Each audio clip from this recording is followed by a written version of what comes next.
Le Rassemblement national soupçonné une nouvelle fois par le Parlement européen d'avoir détourné des fonds. Cette fois, c'est le groupe des eurodéputés lepénistes qui est accusé d'avoir mis en place un système illégal pour financer des associations de leur circonscription. À Rambert-Villers, dans les Vosges. Bonjour. C'est ici Amis des Chats 88 ? Cette association vient en aide aux chats. Ces bénévoles croulent sous les factures de vétérinaires notamment et recherchent constamment des fonds. Un jour, sa présidente a l'idée de s'adresser aux élus européens. On a un petit-fils qui travaille au Parlement. Et puis on lui a dit, si tu pouvais nous récupérer un peu d'argent, là-bas, ils sont bien payés, en parlant. Et puis, il a œuvré. Puis un jour, il a dit, il y a une députée qui veut bien vous aider, elle adore les chats. On a reçu un chèque en provenance d'Alsace. De combien ?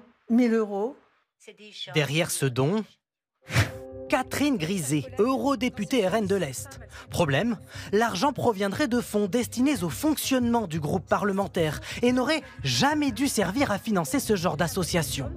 C'est l'objet d'un rapport que se sont procurés nos confrères du Monde et de la télévision publique allemande.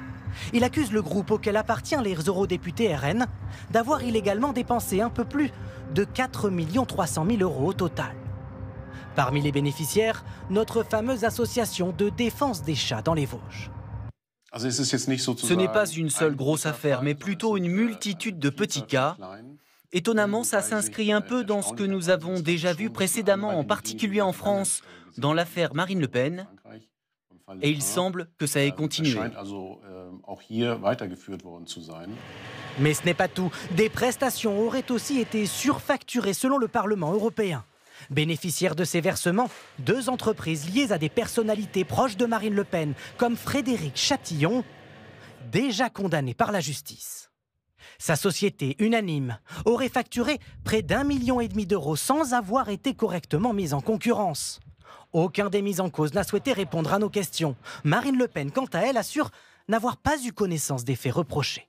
On va regarder ce dossier. Il peut y avoir des désaccords, d'ailleurs, administratifs avec le Parlement européen. On va essayer, encore une fois, de les résoudre.